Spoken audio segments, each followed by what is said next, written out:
back. Honestly, I didn't think I was gonna see you again. Don't worry, I'm glad, but I've been doing some digging. Come on.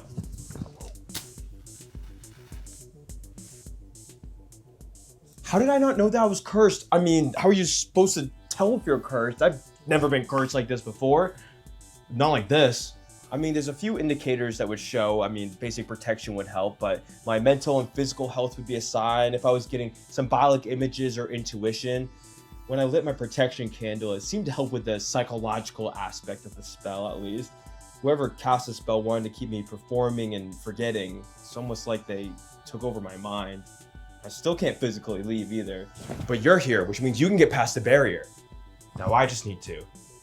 Let's learn about curses and hexes. Let's talk about the two-handed path of magic. First, there's the right-hand path of love and light, and there's the left-hand path of the dark and taboo.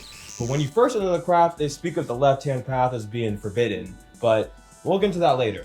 Here are three forms of baneful magic. There's a curse, a hex, and there's a jinx. A jinx is a lower level spell that's more mild and is more so done to just annoy someone or inconvenience them.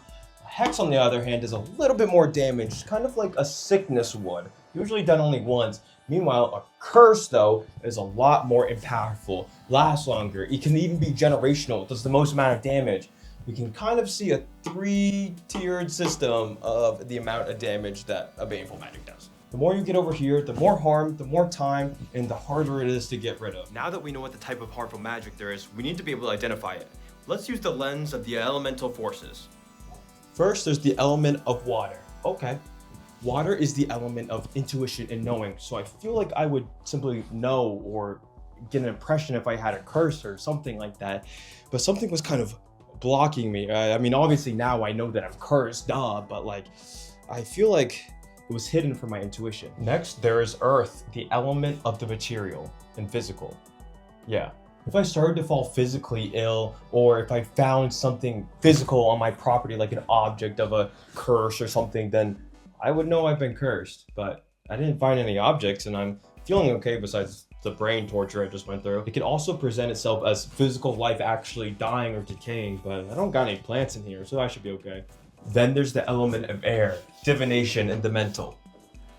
We can use tools like tarot and scrying to get some more information about the curse and what's going on. This we're gonna do later. Finally, there's the element of force or will, fire.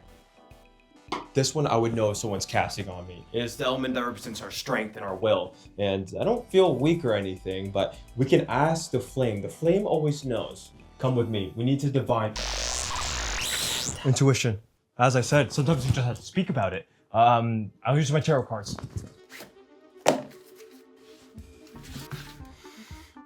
Talk to me. The hangman, stuck in a place. Three of Pentacles reversed, forced to perform. The devil, ill intent. Someone locked me in here. I already knew that, but who? An old friend.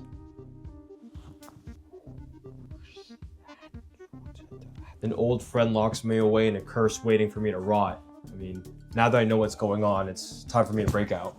A protection candle does just that. It protects against harm, but the harm in this curse was to perform or jest against my free will, and now that's gone and I'm still here. So, it doesn't harm me, it holds me. Guess we need to find other ways of curing curses. You can cleanse, you can pray, you can purify, and then there's an uncrossing. With curses, you can't really just scrub it away. It's still gonna be there. What's an uncrossing? It's practical magic that undoes jinxes, hexes, and curses. And since we can't just scrub this one away, we're gonna have to really get in there. I already taught you about protection magic last time you showed up. And we could do candle magic, but I already saw visions of myself locked away in a box. So this curse removal has to open that box and detach myself from the poppet. We're gonna use water to erode the barrier, and then we'll use a cleansing bath to detach myself from the poppet. And then we'll need an exit strategy. Have you ever heard of sympathetic magic? Most magic is sympathetic, which is using actions or objects to represent what we're trying to cast. Much like correspondences I talked about in the last video. Here, I'll draw a boundary to represent the boundary. We'll dissolve it in the ritual bath, and then I'll be free. I brought herbs to help break the connection. First, salt.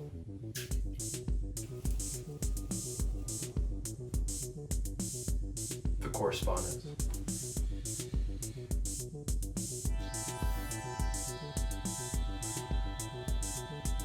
Dissolve.